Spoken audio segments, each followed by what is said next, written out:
Okay, so let us actually start testing the ideas, everything, if this is going fine today. So I think one of the topics that we can study here in math specialization would be linear algebra. That's if you go to a technical university and choose a technical program in the future, one of the courses would be linear algebra and geometry. Okay, so at least we can start paving the way for that course, so that you feel a little bit more comfortable when you go there. Okay, so I don't know how much time will it take for us. Yeah, I think we can go comparable to that course, so it depends how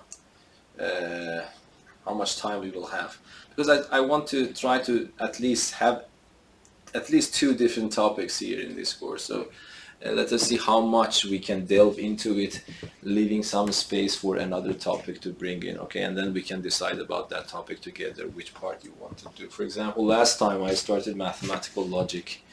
Yeah, it was an abstract one, but usually only it would be suitable for the people who want to choose computer science or mathematics itself, or probably physics. But linear algebra is one of the courses that you should probably face for every engineering program, as well as mathematics and physics and other programs. Yes, so let us stick with this topic. And then I couldn't find the book exactly according to my taste for that, so it might be better if you take some notes or something, or of course the videos will be recorded and then you will have that. And the downside about it, of course I have my own book, but unfortunately it is in Persian, so I want to follow that. But then I will try to translate some exercises for you and upload it onto Google Classroom so that you can start working on them, and then we can discuss about them together. Okay? So yeah, you have a lot of freedom in this course, so yeah. Let us see how it goes. The first thing that I want to talk about today is probably you are familiar with from Math 1C, and that's the notion of vectors, which is really important both in mathematics itself and in physics. I want to start it from a geometrical perspective, and then we continue and go to algebraic perspective. Okay, and that would be the combination between algebra and geometry, which is mainly the topic of linear algebra. Okay, so of course here in this course we work with at most 3 dimensions, but the ideas that we learn can be immediately extended to higher dimensions, not physically in the physical reality, but in mathematics. Yes, going in higher dimensions in mathematics is super simple, but going to higher dimensions in physical reality is probably a little bit problematic, isn't it? Yes, so that's the idea. So you learn some mathematical tools here so that give you a way of thinking about higher dimensions. Yes, so yeah, probably you have heard a lot of things about higher dimensions in popular science books or popular documentaries or something like that, but no one has actually has a visit to the other dimensions. The only way that they can think about the other dimensions is through mathematics. Yes, in a reasonable way. Okay, but today, so I want to talk about vectors, and then I cannot move this around. So if you cannot see, so one idea is that it's better not to sit behind this camera, and then it is better to sit down here if you can, because I want to use all the board. This board is not that big, so that I ignore this one. So you adjust yourself whenever you need. Okay. So the first topic that we want to learn today is a vector. Of course, the first few might be in this session you do not face some new topic here, but sooner or later we start going forward. So do you have any idea of what a vector is? You had it only in Math 1C, I think, and then you have studied a little bit of probably of it in physics, I don't know. But usually you haven't studied it in a systematic way. So here we want to study it systematically. So what a vector is, do you remember something about a vector? Nothing at all? The shape or something? Do you have an idea what the vector is? If I draw some shape, is this a vector? Yes, do you agree that this is a vector? So it means that you know something, say something, yes? So if I cannot sell this to you as a vector, can I? So why not? Because vector is what? Something heading in a direction. What is that something? A line segment, yes? A line segment equipped with a direction, yes? That is called a vector. So a vector, a line segment,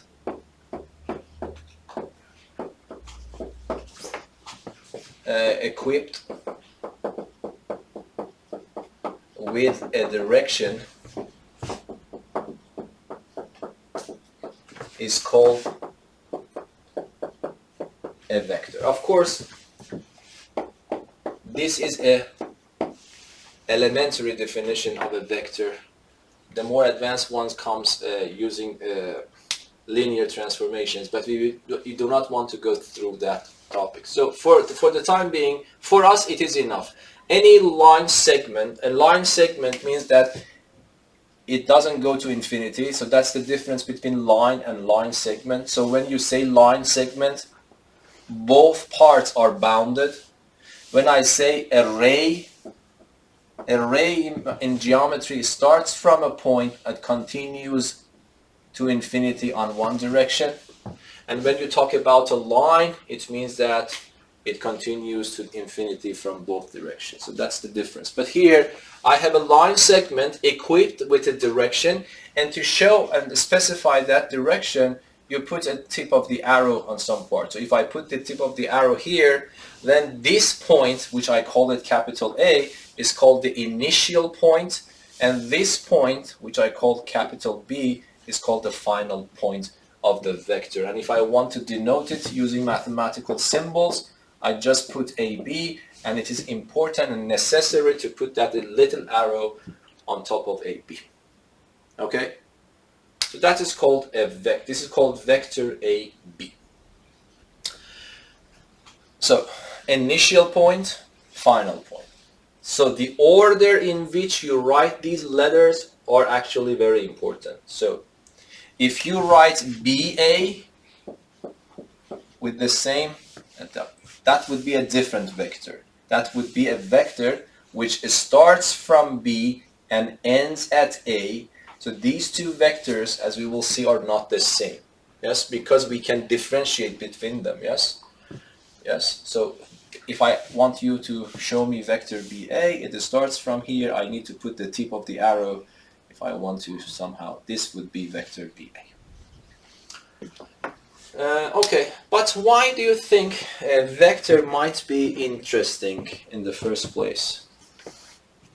Why do you think? Of course, in mathematics, they don't care that much about why something is interesting. This is not probably a good sentence. Mathematicians also care about why something is very interesting, but at the end of the day, when they learn something is interesting, they start exploring more or less all logical consequences coming out of it, even if those consequences does not have a direct application somewhere. Okay, so they have some motivation. So usually, many parts of mathematics was influenced by physics, and recently it's influenced by computer science. So actually, so why do you think vectors are important? Yes? I mean, in physics they can describe forces. Yes. Okay, if you want to say in a more general context, why in general vectors are important? Yes, you gave an example. Why? An example of a vector, but in general, when vectors come into our context, when it becomes important? Yes? To show a direction, like. If a quantity can be specified not with both a quantity and a direction. Whenever you have that kind of sort of quantities, if you want to describe them in a nice way, you need a vector. Yes? Probably the simplest possible vector, even you have studied in physics, is displacement. Displacement is different from distance. Okay? Distance, do you think if I want to measure a distance, I need a direction?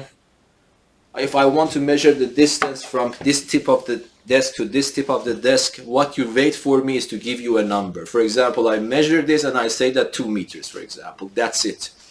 But if I want to talk about displacement, if I stand here and you tell me move 2 meters, displace yourself 2 meters, this is not completely clear.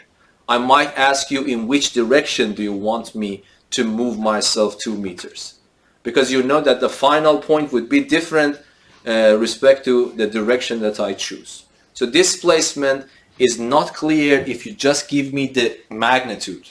Yes, I have to wait for you to give me the direction.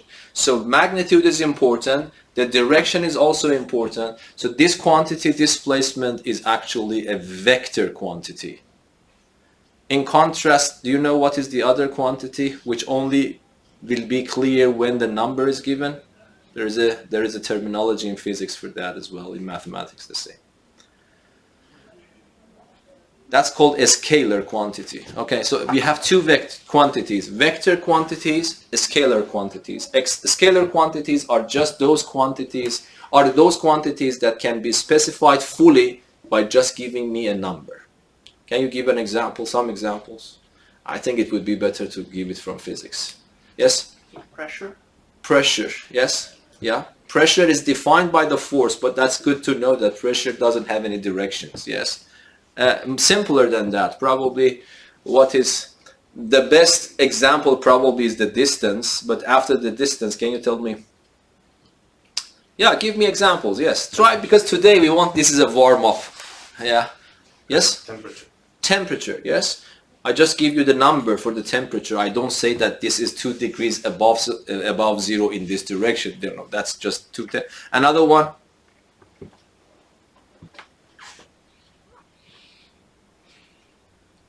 Time. Yeah. Time is also a scalar. Yes.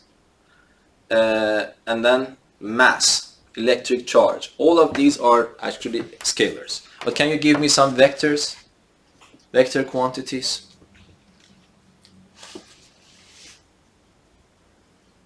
So you differentiate this word even in Swedish, I think, hastighet and fart, yes? In English we say speed and velocity, yes? So that's the difference. In physics, when we say velocity, we care about the magnitude and direction. But when we talk about speed, we are only talking about the magnitude. So the speedometer of your car shows you the speed or velocity. Yeah, it only shows you the speed. It doesn't care in which direction you are moving. Yes? So that's the difference. So in many, and if you go to, so force is also a very famous vector quantity. Yes? Electric field is also a very famous vector quantity. Magnetic field. Okay? Okay, so whenever you face a quantity that can be specified not only by giving you a simple number, but also the direction, it means that vectors, the notion of a vector becomes important. Yes, so that is more or less the motivation. And I think that's a good motivation, yes, because we have a lot of quantities, all of them are relevant, we want to study. And sometimes, most of the time, in mathematics, we give a name to a vector and show them by a lowercase letter. For example, if I put a letter V here, so instead of that I can say vector V. And that is important. In books you might see this arrow, sometimes you do not see this arrow, but they are typed in a bold-faced letter. So be careful, when you take a book, it's about vectors. If it is typed in the bold-faced letter, it means that that is a vector. If it is just typed with a normal letter, it is a scalar quantity. Okay, so here, any vector, of course, has a magnitude. Okay, the magnitude of this vector is denoted by this symbol. Okay, there are 3 words that we can use for this. So magnitude, yes, this is usually used in physics. And then you can say length. This is usually used in geometry. And many mathematicians call it norm. which probably is a new name for you. So when I talk about the norm of a vector, it's just this fancy name for calling the length of that. Yes? So magnitude, length, or norm. So this symbol, I can read it in this way. Magnitude of the vector AB, the length of vector AB, or the norm of vector AB. Yes? And sometimes in different books you see this. That is also acceptable, but I myself prefer to use this one because there is another name for this symbol. Do you remember? Yes? Absolute. Absolute value. Of course, this will not be confused with absolute value because why? In the absolute value sign, inside the absolute value sign is a number. But you see that this is something, a geometrical entity, yes, something entity. But I myself stick to this convention. So whenever I want to talk about the magnitude, the length, or the norm of a vector, I use this symbol. If I use the small letter, I can simply use this one. And there is also another convention here. Sometimes, because you know that if you want to do a lot of calculations, writing all of these things would be a mess. Then instead of writing it, might be I simply show it with V. Okay? So if I am working, if you see that I am working with the vector V and I am writing V in that context, I mean this. It means the length of that vector. These are nothing important. I'm just introducing you the terminology and symbols. Yes? So is that clear? So what is a magnitude? What is the nature of the magnitude? Is it a geometrical object or not? What is it? What is the magnitude of a vector? Vector is a geometric object. It's a shape. This is a shape, yes? But what is the magnitude? Yes? Distance between A and B. Which is a? Scalar. Which is a scalar, yes, that's good. But it's a number. Yes? What type of number? Can it be a negative number? Clearly not. Doesn't make sense. So when I say this one, it means that this is a number which belongs to the set of real numbers but non-negative ones. Yes, so this is not a universally adopted symbol, but this symbol is universally adopted. When I put another, line with R, it means the set of real numbers, and then I put this on top. I want to tell you that non-negative numbers. Yes. So the norm or the magnitude of a vector is a non-negative real number. Yes. So if I write something like this, does it make sense? Yes. Yes, because that's a positive real number. But if I write something like this, this doesn't make sense. If I write something like this, does it make sense? Yes or no? Yeah, that also makes sense according to my definition because I have accepted the zero as well. In that case, that vector has a particular name and that is called the zero vector. Yes? So the zero vector is actually just a single point. Yes? The initial and the final points are the same. If they are the same, I call it the zero vector. The reason that I call it I will define it right now. Okay, so the zero vector is denoted by this symbol.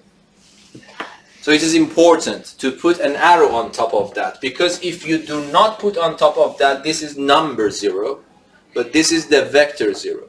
This is just a number, but if you want to imagine this is just a single point. Okay. Is that understandable? So this is not something hard. But now tell me, when do you think, because if I just define this symbol, okay, what is the benefit of that? We want to do something with vectors.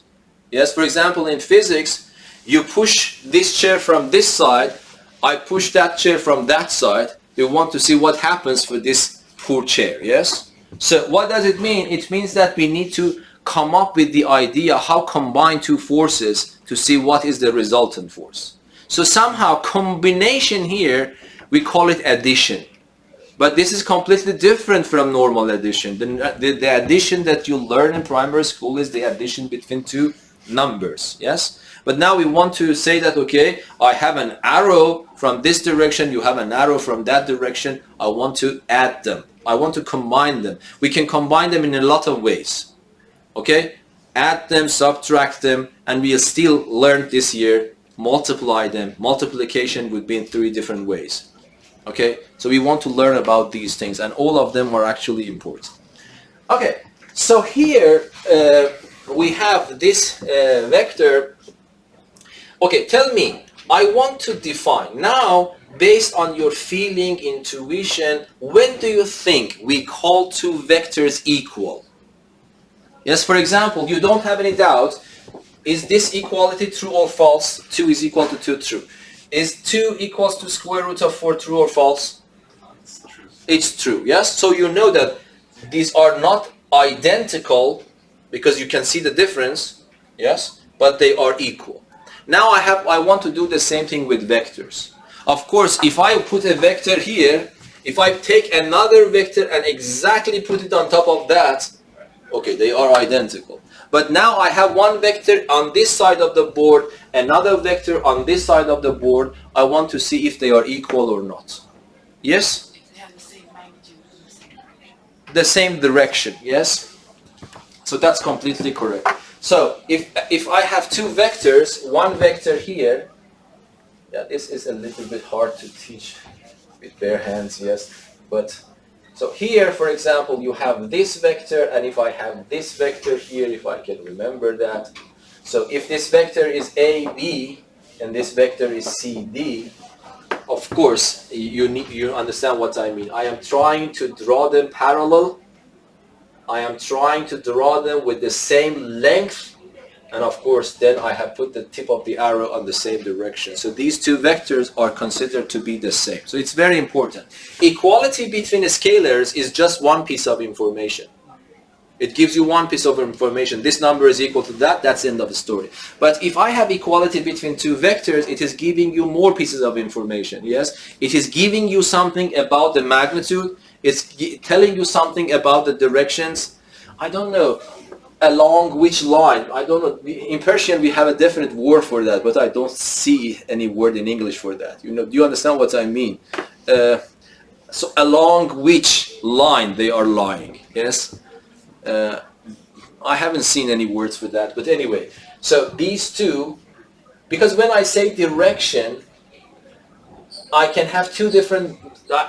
I can have 2 different things, you know, because, so what do you think? Do you think that we can call these 2 vectors pointing to the same direction? Might be because of that English doesn't have any word for that, I don't know, but these 2 have different slopes, yes? Yeah, so the slopes should be the same, inclinations should be the same, they should point to the same direction, and they should have the same length.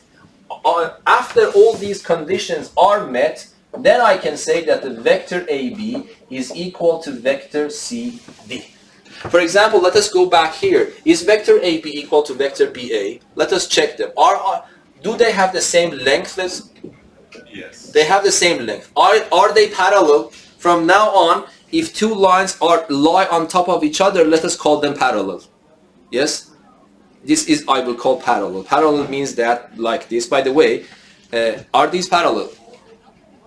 Because if you say 2 lines are parallel if they don't intersect, then this should also be parallel. Because if I continue this forever and continue this forever, they will not intersect. So, can I call them parallel? Oh, I have to be in the camera. That's another problem. Yes?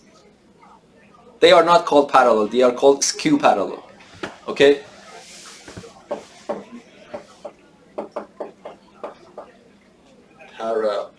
Is double R? No. Forgot the spelling. Parallel. Yes, I think it's correct. Is it? Yeah. Yeah. So these are called skew parallel. So when we say parallel, they have to lie on the same plane. Yes. So these 2.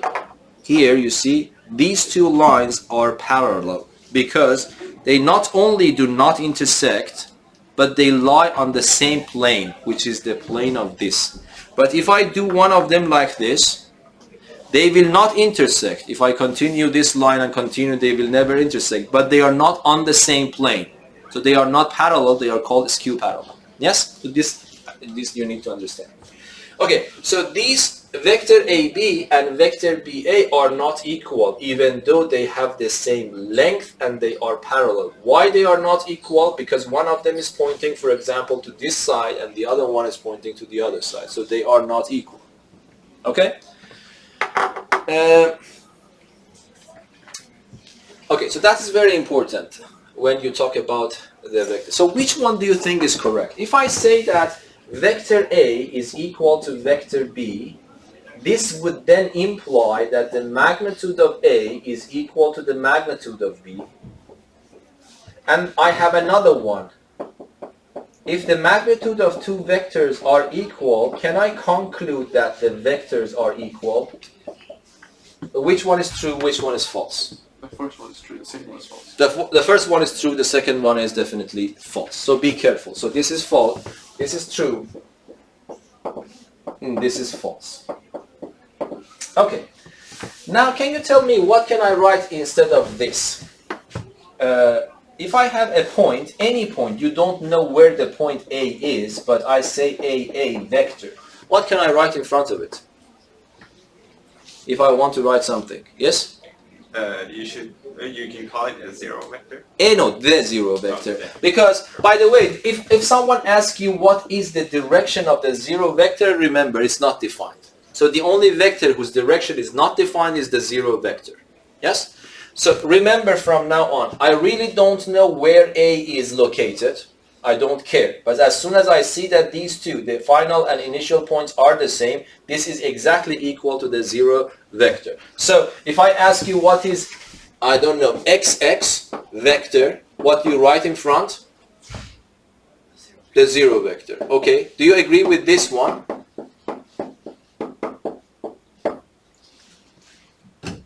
Yeah. Yes. This is the zero vector, this is the zero vector. So these are different ways of writing the zero vector. Okay. Let me see what can we continue. Okay, let me ask you one question as an example. These are very, very simple examples. I really want you to start appreciating the difference between the vector and its norm. Be careful about that. So,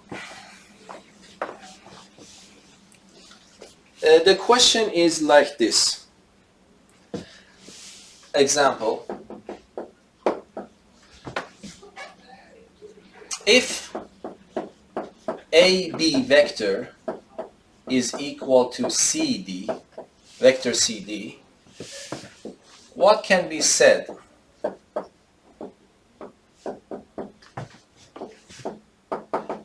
about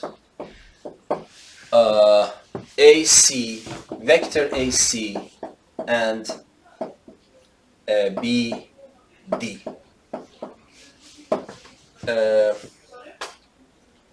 Motivate. So you see, I don't know where these 4 points are located. What I know is that AB is equal to CD, and then I'm asking you what can I say about these two vectors. Okay, I think it's good to think about it yourself.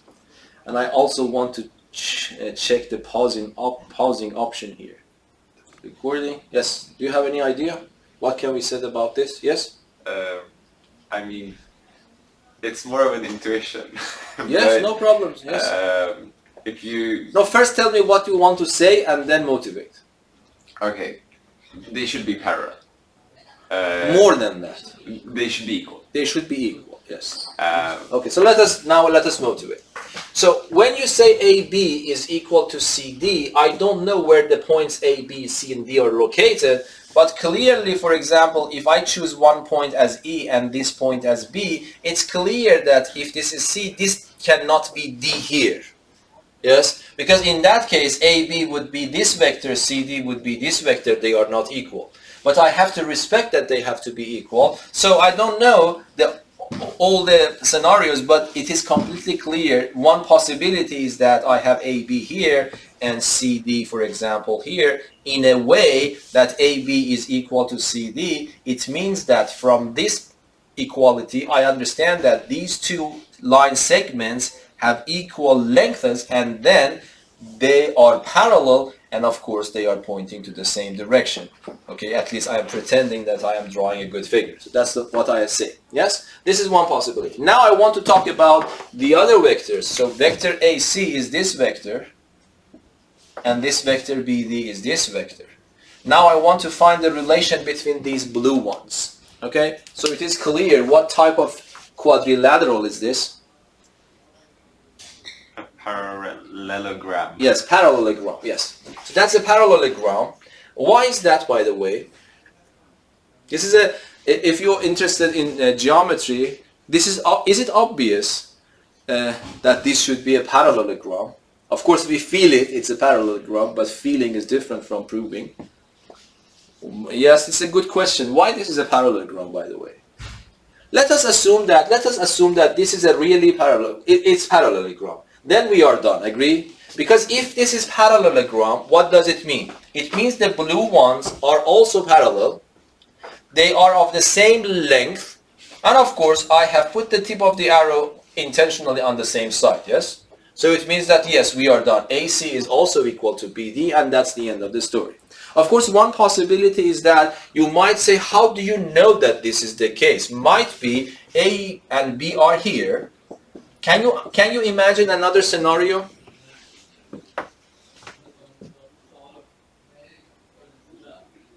English word would be a degenerate case. Yes, yes. When CD is on that line somewhere. This might happen, yes, but it will not affect the argument. Then we will have a degenerate parallelogram, yes? So what happens here, we have, by the way, this is a real word. In mathematics, we call it that, in that way. So might be, if this is AB, then another scenario might be, this is CD. Okay? The reason that we need to consider two scenarios, because here I am telling you that this is a quadrilateral which is parallelogram, but I cannot copy the same argument for this figure because this is not a parallelogram. You understand what I mean? So I have to separate two scenarios. I need to consider this one and this one and say that in all cases this is true that AC is equal to BD. Yes? So that is a representative of the degenerate case, and that is the representative of a non-degenerate case. And I am arguing for both of them. If it works, then I am done. Do you agree that this is also true in this case? So then what can I say about this blue vector AC and this blue vector BD? Do you agree that these two vectors are again equal? Even in the degenerate case, it is clear. Why is that? Because they are lying on the same line, so they are parallel. They are pointing to the same direction because of the name of the vectors. Why the length of this blue one and the length of that blue one are the same in this case? In this case, because it was a parallelogram, they are of equal length. But this is not a parallelogram, but why they are of the same length here?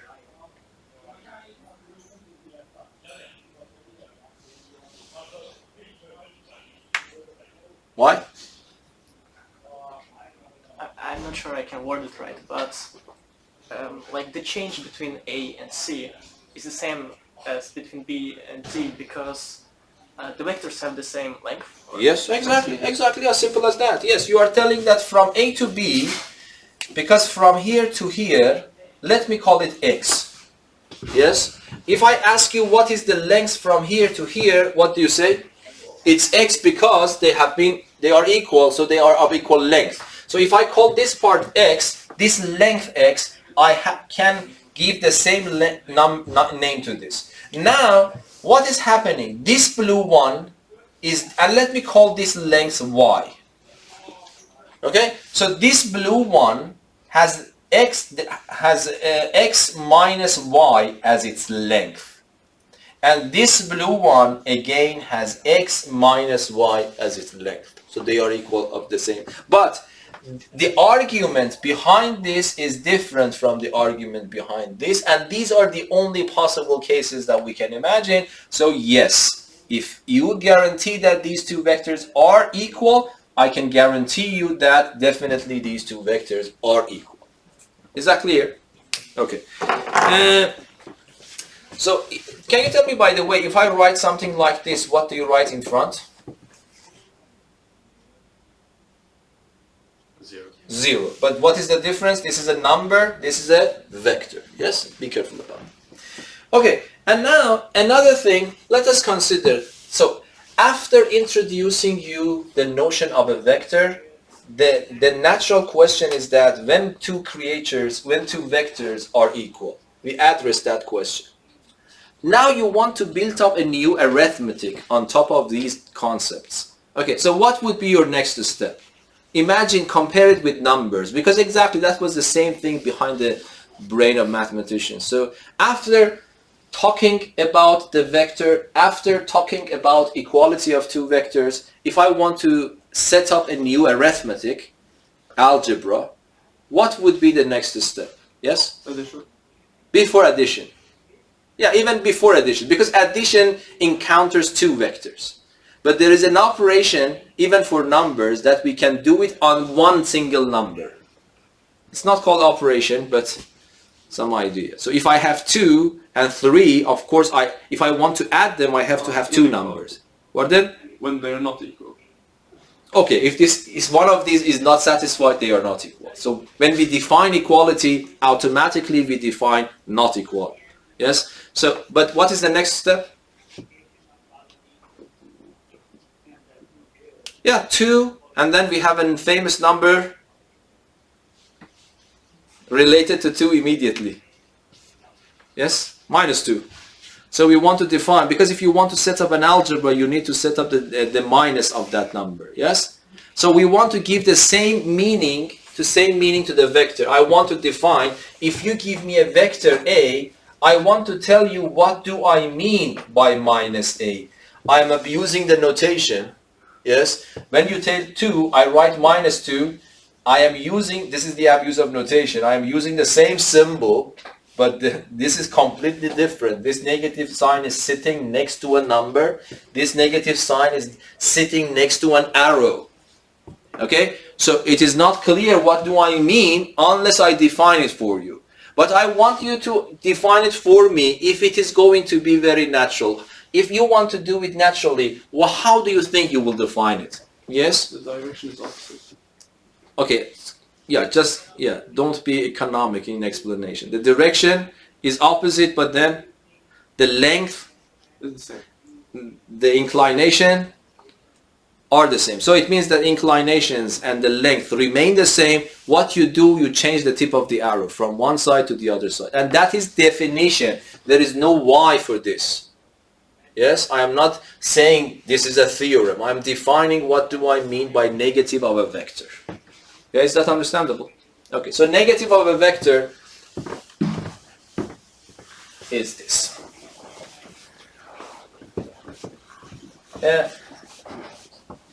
So negative, if this is a vector A,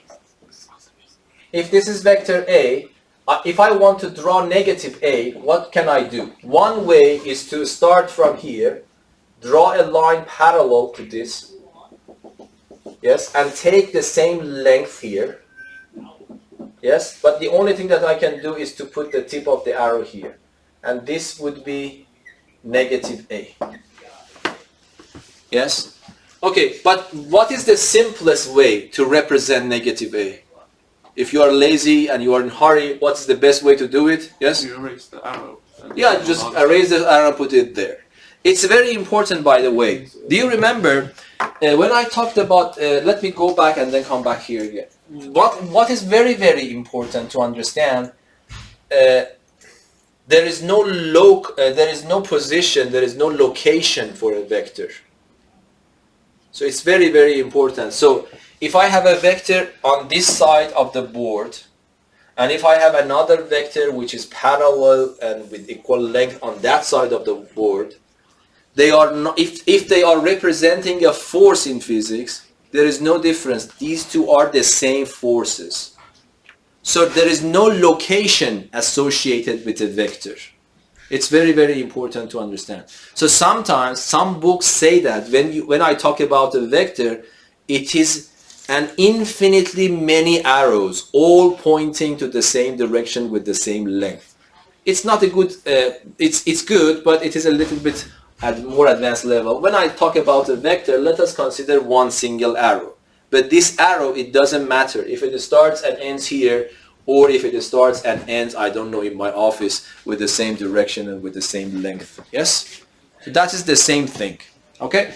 So here, if I ask you to draw the negative of 1, if you want trouble, you can do this, or otherwise you can draw that one and put the tip of the arrow. They are the same. Yes? But now my question, so what is the very important property of this negative sign when you were dealing with numbers? Immediately comes to mind. Hopefully.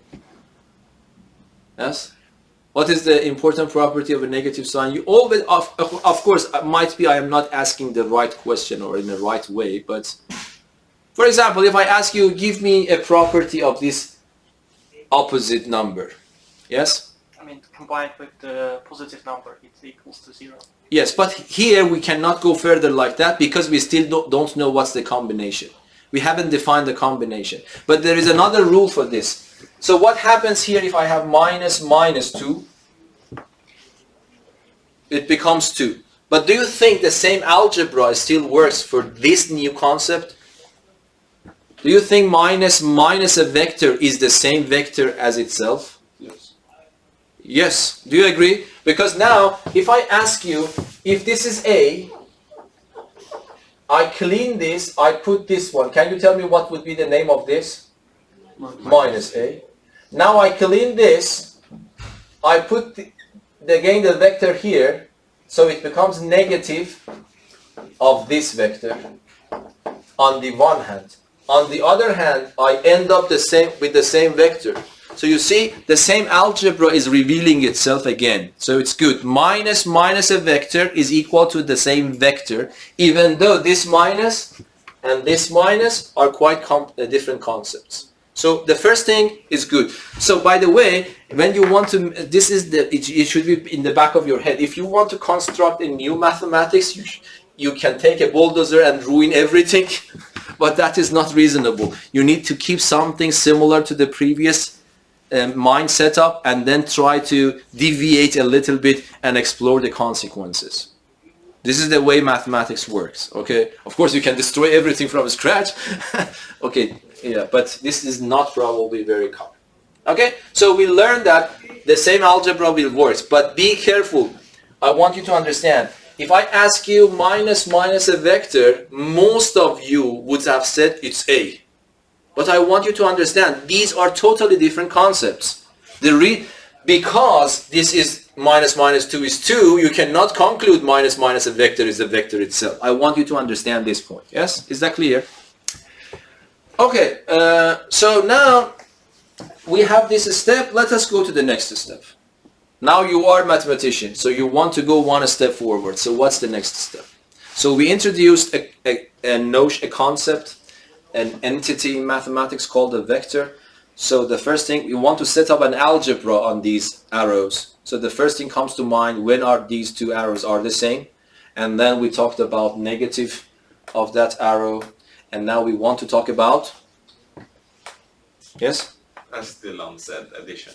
Addition, combining them, yes? So it's a combination, and that is up to you. So combination, we call it addition again. But again, that's an abuse of both notation and the word, yes? Because we want to combine them. So I cannot teach a primary school kid to add 2 plus 3 and say that, okay, you understand that in the exam I give 2 arrows and they say add them together, yes? Oh, why can't you? Yes, because they are addition. Why can't you? We need to describe. So this is very important to understand. Okay, but this can have an intuition why we want to do this. But how, do you remember how to define the vector addition? I have 2 arrows. I want to add them. You parallel and then measure from the start of the first one to the. Okay, so let me instead of being so So I give you two vectors. So this is vector A. Let me make it smaller so that I can use my fingers. So this is A, and then I put another vector here for you, B. And I ask you, add A. I want to define what is A plus B. Okay, can you tell me how should I do that? You move the parallel transport B Uh-huh. to the tip of A. Exactly, exactly. So that's the definition. So I will take this one. Parallel transport is actually a terminology. It means that I will assume that this is a rigid object without changing the inclination and direction. I move it and draw it from here. So that's an operational definition. Okay? So I put it here. And then if the name of this vector is B, without any problem, I can call this vector B again because they are the same. Yes? Okay, and then I need to connect these two tips together. Okay? So let me change the color. So I need to connect these two, but okay, where should be the tip of the arrow now? I have two options, here or there. What's the definition? At the B. Yes, exactly, at the end. This blue vector, I call it A plus B. You see, I didn't prove anything for you. I'm just defining, if I have two vectors A and B, what do I mean by A plus B? And it's called vector addition.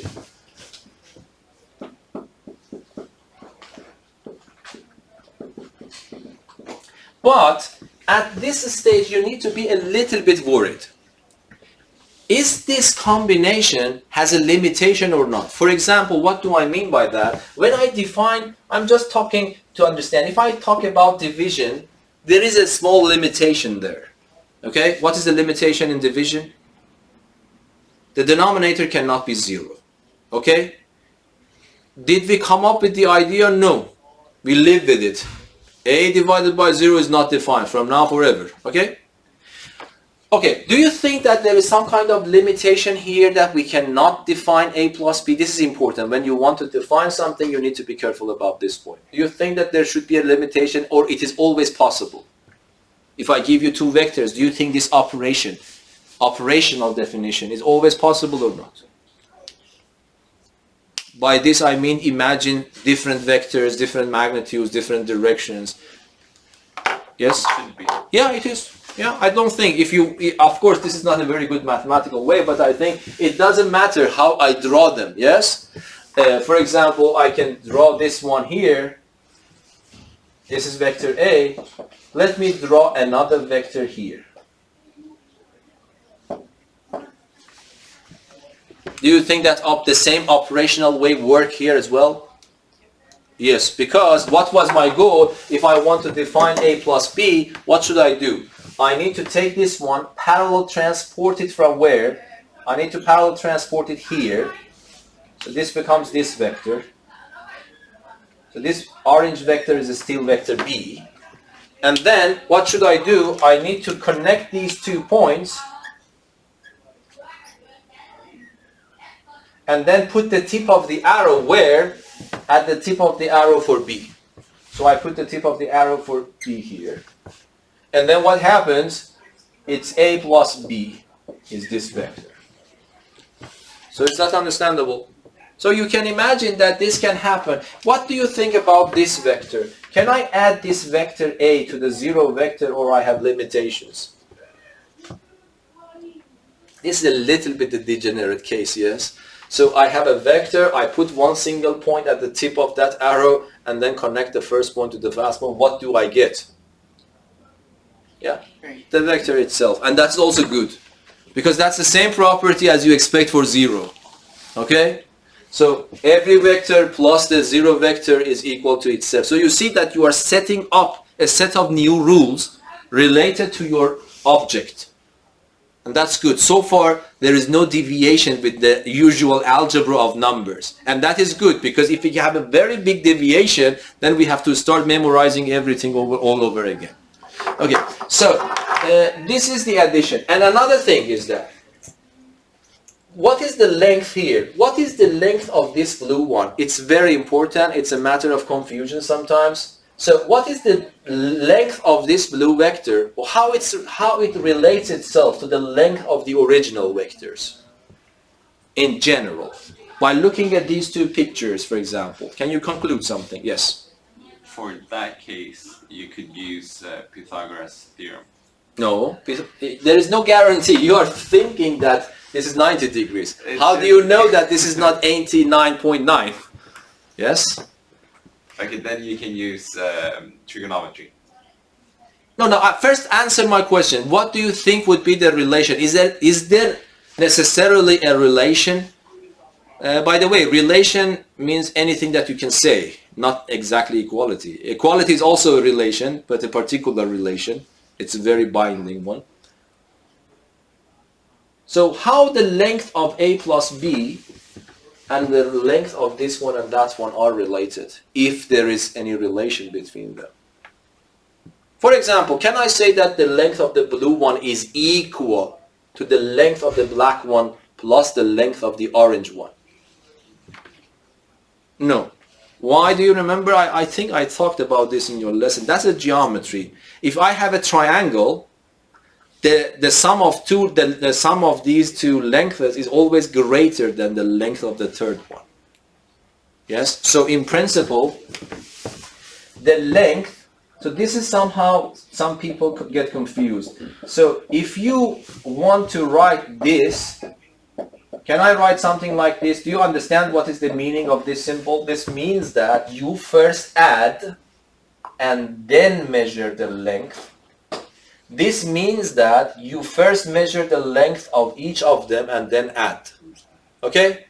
This tells you that they are equal. Do you think that they are equal, at least in this picture? No. Which one is bigger? The left-hand side or the right-hand side? The right-hand side, yes?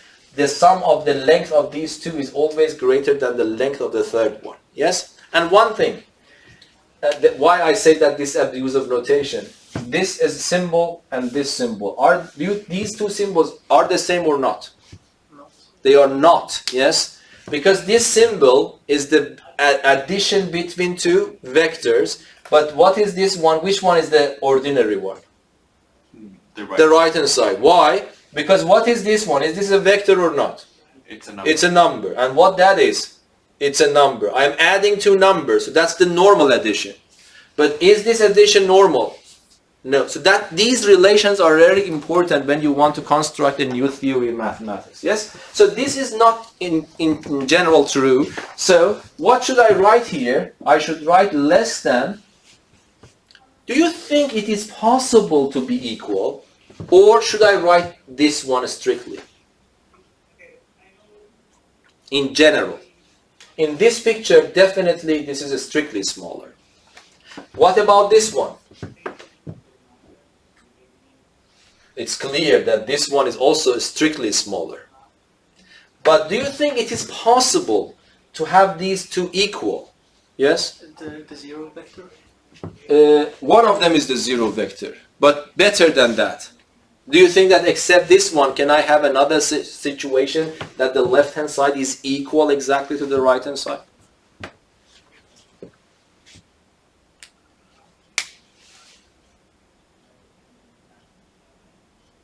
The answer is yes. Think about the situation. Yes? If one is negative of the other. No, negative. If it's A and minus A. No, the negative A, what happens? If one of them is the negative, what happens for the left-hand side? Can you tell me? If one of them is the negative of the other one, the sum of them, of course I haven't talked about that, but it's clear, it becomes zero. The zero vector. So the left-hand side is zero, but the right-hand side is not zero. Yes? Yes? If it's a like-sided triangle, or how do you say in English? Liksidig triangle. Isosceles, you mean? Yeah. No, it doesn't work. Because we can these are very important things, because based on my experience, many students start mixing things up. No. Yes, so it is not working. Do you agree? Yeah, it's not working. Maybe if you add two identical vectors. Exactly. Yeah. But more than that. Oh, okay. It's clear. You see, rely on your intuition. I want I want to push this forward against friction. It's so heavy I can, and I ask you to help me. Okay? Of course, you will not go against me. You will come here and help me. The force that I exert plus the force that you exert would be the final force that will go with you. Yes? So what you said is completely correct, but that's a special case. If I want to go to a general case, I have two vectors parallel pointing to the same direction. It doesn't matter if they are identical or not. Yes? For example, most of the time I am not in the frame. I have to fix that. Okay. So if I give you a vector, this vector A, and I give you this vector B, do you think what happens if I add them? If I want to add them, A plus B, I take B, parallel transport it here. This becomes this vector. I call it B again. And if I ask you what is A plus B, I have to connect these two tips together. So this would be this vector. Where should I put the tip of the arrow? On the final point, yes? This blue vector is A plus B. Now, do you agree with me? If I ask you what is the norm of A plus B, you need to take your ruler and measure the length of the blue one. And if I ask you what is the length of A, you take your ruler and measure the black one. And then I ask you what the same question for B, you take your ruler and measure the orange one. Do you agree that if I add these two numbers, I will get the same number in this particular case? Yes? So it is possible, but it is not guaranteed. What is guaranteed? This is guaranteed. Yes? And this has a name in mathematics, and that is called triangle inequality. Yes? Okay. I think we stop here. Let me just go a little bit forward tomorrow, and then I will try then, definitely I will make some exercises and examples for you and upload them on this Google Classroom, and then you start working on them, because I want to pay a lot of attention to the geometry, and then we go to analytic way of calculating. You already know the analytic way. Do you remember from Math 1C? We had two perspectives of vectors. One was the geometrical perspective, and the other one was algebraic one. In algebraic one, for a vector was just numbers. But instead of having one numbers in a plane, we have two numbers, and we will study when we go to space in 3 dimensions, then it would be 3 numbers. Okay? So we will continue. So that would be a very, very nice and very a branch of mathematics which has a lot of applications. Okay? So we will come to this gradually. So, but hopefully everything was also fine here. Let us see how it goes. Questions? No? Yeah. I hope that you have the notification